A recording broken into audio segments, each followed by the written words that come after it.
అన్నా బండి రెడీ అయిందన్నా, ఒకసారి చెక్ చేసుకో.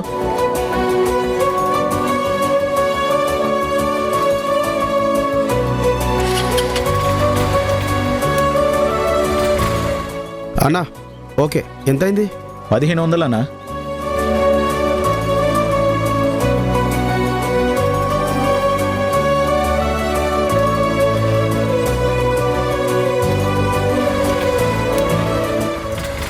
రేయ్, గ్లాస్ టైం అయింది, షట్టర్ క్లోజ్ చేయి.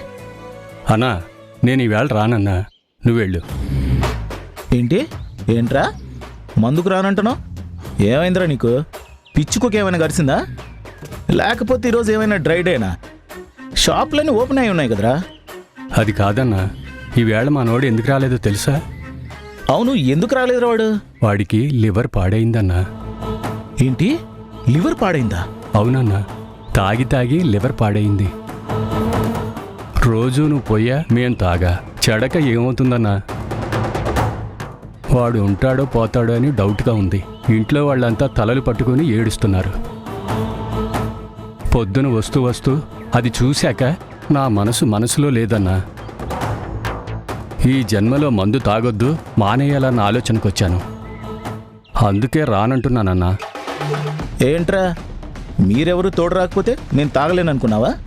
నా దగ్గర క్యాష్ ఉంది, షాప్ ఉంది, ఇచ్చుకుంటా పుచ్చుకుంటా. నీ నాలుక మీద ఇవాళ బీరు బ్రాందీ విస్కీ ఏమీ రాసిలేవు. నీ కర్మని నువ్వు అనుభవించు, నేనొక్కనే తాగుతా. అన్నా, నీకంటే చిన్నవాణ్ణి, నేను చెప్తున్నానని అనుకోకన్నా. ఒక మాట చెప్తున్నాను వినన్నా. అబ్బో, నువ్వు మాటలు చెప్పేవాడివయ్యావారా? పెద్ద పెద్ద వాళ్ళు, వీరబ్రహ్మేంద్ర స్వామి, ఆయన ఎవరు, గరికపాటి నరసింహారావు, ఇంకా చాలా మంది ఉన్నారు. అట్లా నువ్వు మాటలు చెప్పేవాడివయ్యావా? సరేరా, ఏం చెప్తావో చెప్పు.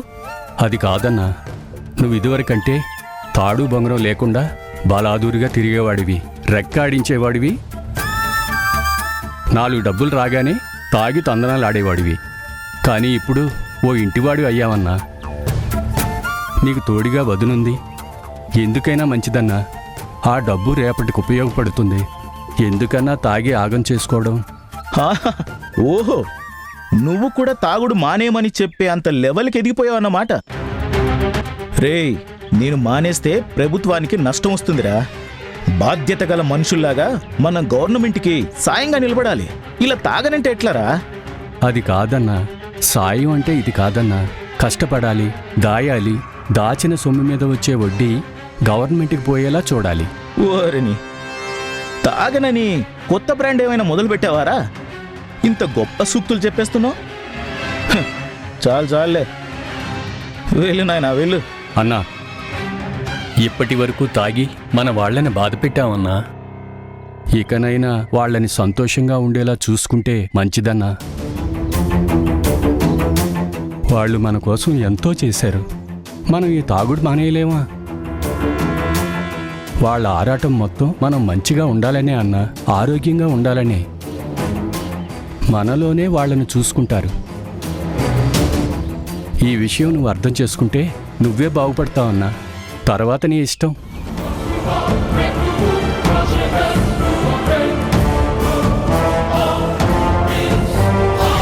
నిన్ను పెళ్లి చేసుకుంటే నీకు కాదు ఏ అమ్మాయికైనా నరకమేనా. నీకే మంచి గుణం ఉందని రోజు ఇలా తాగి హెల్త్ పాడు చేసుకోకపోతే కష్టపడి వచ్చేవాడివి. కామ్గా ఇంత తిని పడుకోవచ్చుగా. తాగితే ఏం లాభం? లివర్ చెడుతుంది, ఆ తర్వాత కిడ్నీ చెడుతుంది, ఆ తర్వాత మంచాన పడాల్సి వస్తుంది.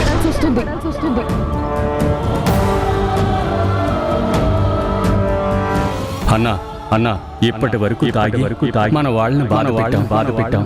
ఇకనైనా వాళ్ళని సంతోషంగా ఉండేలా చూసుకుంటే మంచిదన్నా.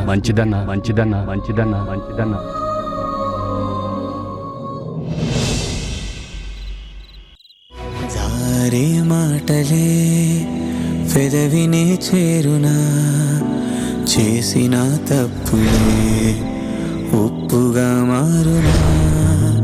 వర్షం నీటిలో కాగితం పడవలే, కాలం కడలిలో తీరమే చూపునా. జరిగేలా ఓ అద్భుతం, మారేలాగతం.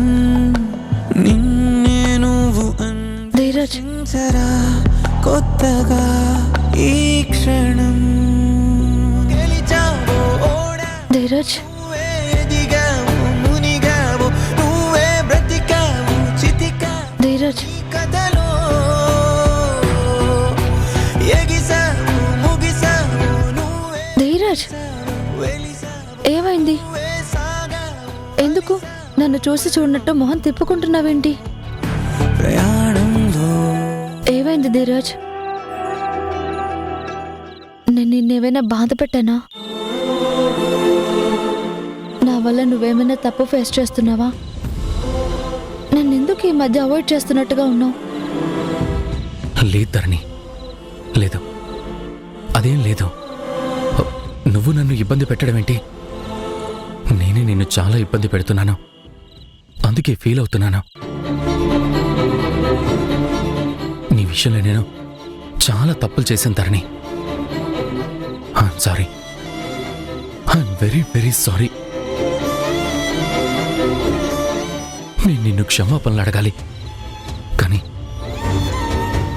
నీ మొహంలోకి సూటిగా చూసి మాట్లాడలేకపోతున్నాను. ధీరజ్ ఎందుకు ఇలా మాట్లాడుతున్నాడు?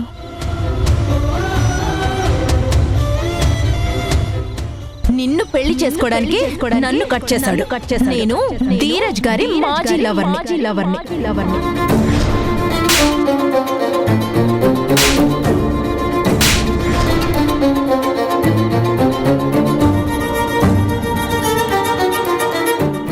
చూడు ధీరజ్, నిన్న ఆ పుష్పతో జరిగిన దాని గురించి ఆలోచిస్తున్నావా? నేను నిన్నెక్కడ అనుమానిస్తున్నానో, అసహించుకుంటున్నాను, నీ మీద బ్యాడ్ ఒపీనియన్ కలిగిందేమో అనుకుంటున్నావా? ఎప్పుడో నేను ప్రేమించక ముందు జరిగిన ఏదో విషయం గురించి వాళ్ళేదో అన్నారని, నీ మీద చేసుకున్నారని నేను బ్యాడ్ అని డిసైడ్ అయిపోతాను అనుకుంటున్నావా? నువ్వేంటో నాకు తెలీదా? ఇవేమీ తెలియకుండానే నేను నిన్ను ప్రేమించానా? నాకు నీ మనసు తెలుసు, నీ మంచితనం తెలుసు. నువ్వే తప్పు చేసినా అది నా మీద ఉన్న ప్రేమతోనే చేశావని నేను నమ్ముతున్నాను. నువ్వు నాకు సారీ చెప్పాల్సిన అవసరం లేదు. నువ్వు ఇలా ఫీల్ అవ్వాల్సిన అవసరం అంతకన్నా లేదు. లేదు ధరణి, నిన్న జరిగిన దాని గురించే కాదు, నేను చాలా తప్పులు చేశాను. అసలు నాకు నేను పెళ్లి చేసుకునే అర్హతే లేదు. నీకు భర్తగా అయ్యే ఎలిజిబిలిటీ కూడా నాకు లేదు. ఈ విషయంలో నేను చాలా రిగ్రెట్ ఫీల్ అవుతున్నాను. అవును, చాలా రిగ్రెట్ ఫీల్ అవుతున్నాను. ఏంటి ధీరజ్, సడన్ గా ఇలా మాట్లాడుతున్నావు? నువ్వే నా భర్తవి అని ఎప్పుడూ ఫిక్స్ అయిపోయాను. నేను నిన్ను గాఢంగా ప్రేమించాను. ఇప్పుడు ఇలా మాట్లాడడం సరైంది కాదు. అది కాదు ధరణి, నేను ఈ విషయంలో చేసిన పనులు వింటే నువ్వు నన్ను ఖచ్చితంగా అసహించుకుంటావు, నన్ను ద్వేషిస్తావు. ఈ జన్మలో నా మొహం కూడా చూడవు. స్టాప్ ఇట్ ధీరజ్, నువ్వేం చెప్పక్కర్లేదు. ప్లీజ్ ధీరజ్, నువ్వు నన్ను ప్రేమిస్తున్నావు కదా, సూటిగా అడుగుతున్నాను, చెప్పు.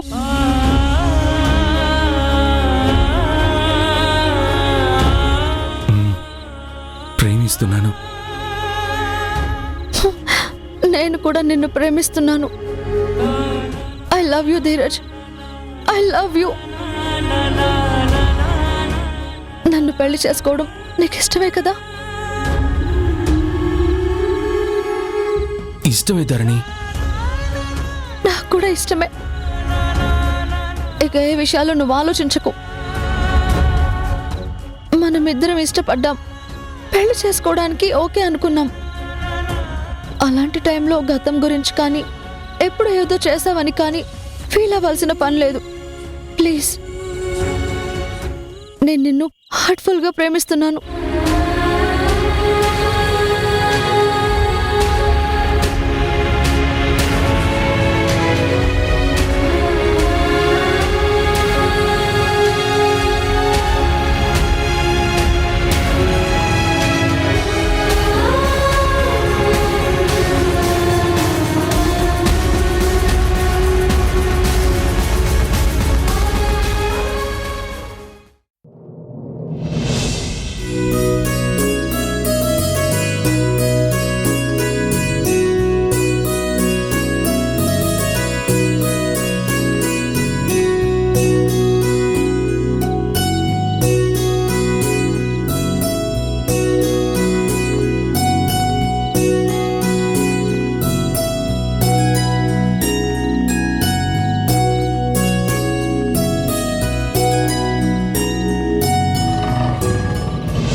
వచ్చుంటాడు. ఫుల్లుగా గుర్రం ఎక్కి గంతులేస్తూ వచ్చుంటాడు. వాడు అడుగు పెట్టడం, మళ్ళీ తాగుడు, గొడవ మొదలవ్వడం. ఏం జన్మ ఏంటో. ఓ మొగుడి సుఖం లేదు, ఓ తమ్ముడి అండలేదు, బిడ్డల తోడు లేదు. ఒంటరి బతుకైపోయింది.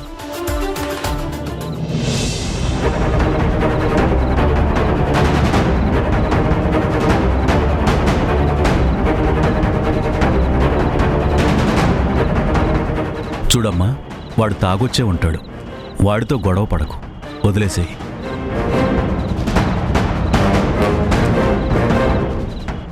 నువ్వు నీ రూమ్లోకి వెళ్ళి డోరేసుకుని పడుకో. వాడు అరిచినా కేకలు పెట్టినా నువ్వేం సమాధానం చెప్పకు.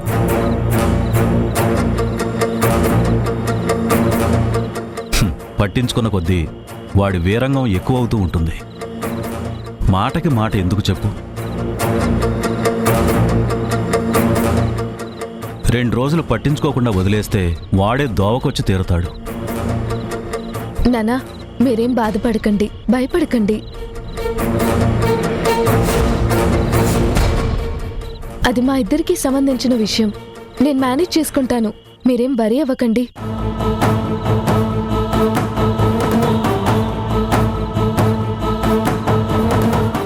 ఏంట్రా, ఇవాళ ఒంట్లో మందు పడలేదా? మామూలుగానే వచ్చావు. అడుగులు తిన్నగానే పడుతున్నాయి. నానా, నన్ను బాటిల్ తెచ్చిపెట్టమన్నాడు.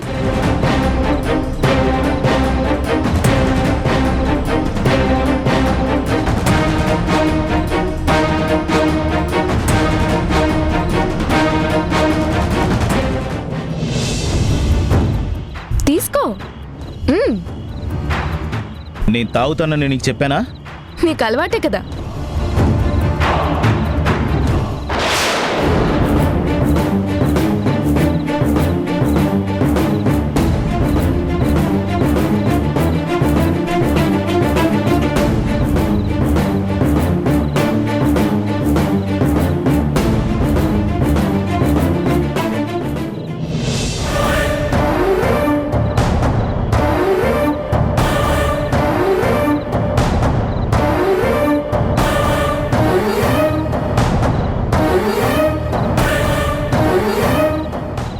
ఏంట్రా ఈ డబ్బు? అన్నారు కదా ఊరికే ఇంట్లో పడి తింటున్నానని. అందుకే ఈ డబ్బు. నేను ఊరికే ఇంట్లో ఉండదలుచుకోలేదు.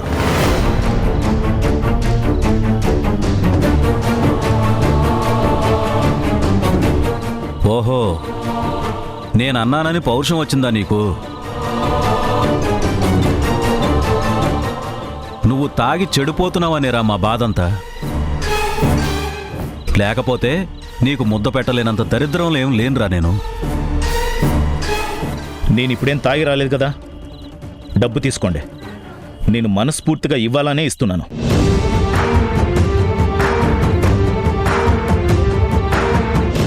అవసరం లేదు. నీ డబ్బు నీ దగ్గరే ఉంచుకో. నీకు మాత్రం ఖర్చులు ఉండవా ఏంటి?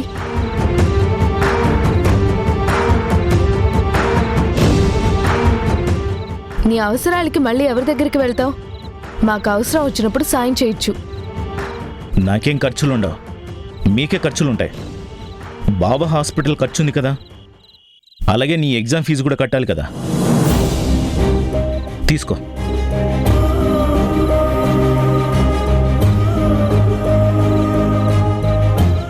ఫీజు కోసం 3 రోజుల నుంచి ట్రై చేస్తున్నావు కదా. నీ ఖర్చులకి బావ ఖర్చులకి ఎవరిని అడుగుతారు?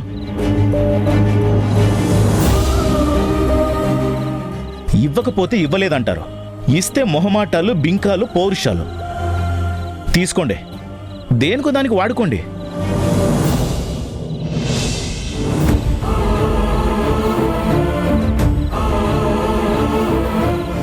ఎగ్జామ్స్ దగ్గరికి వస్తున్నాయి కదా, ఫీజు కట్టాలి. గుర్తుందా? బాను, పోనీ నువ్వు అరేంజ్ చేస్తావా? తర్వాత నేను ఎలాగైనా తీరుస్తాను. సరే బాను, ఎలాగో అలా కట్టడానికి ట్రై చేస్తాను.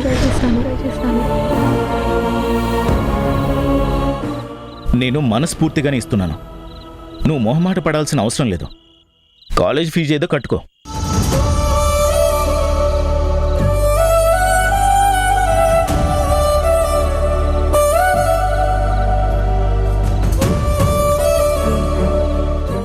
ఏంటమ్మా నువ్వు ఎగ్జామ్ ఫీజు కట్టాలా? వాడనేది నిజమేనా? ఫీజు కట్టడానికి డబ్బులు అవసరమా?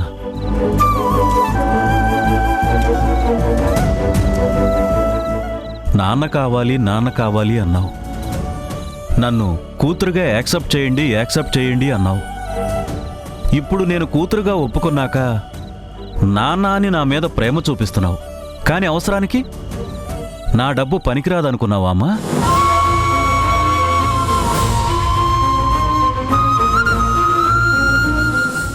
నా దగ్గర డబ్బు అడగడానికి మొహమాట పడ్డావా? అది కాదు నాన్న. తీసుకో అమ్మా, ఆ డబ్బు తీసుకో. పర్వాలేదు, కేశవిచ్చాడని కాకపోయినా నేనిచ్చానని అనుకో.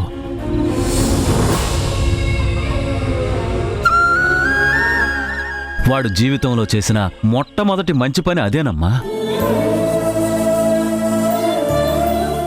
అది మరో మంచి పనికి ఉపయోగపడాలి.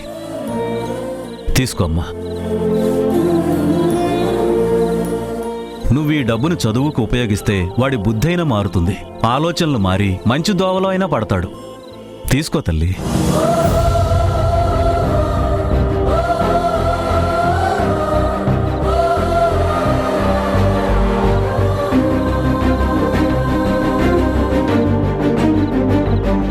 తీసుకో అమ్మా.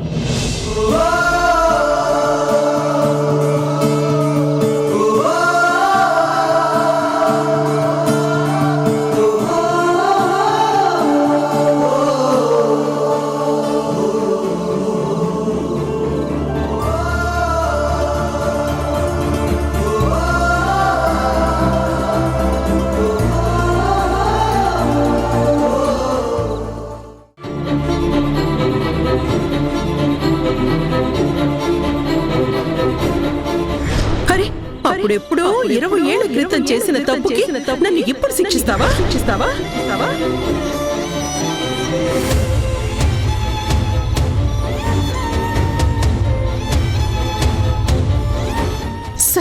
సరేరా తప్పే చేశాను. స్వార్థంతోనే చేశాను. అధికారం కోసమే చేశాను. పెత్తనం చెలాయించడానికే చేశాను.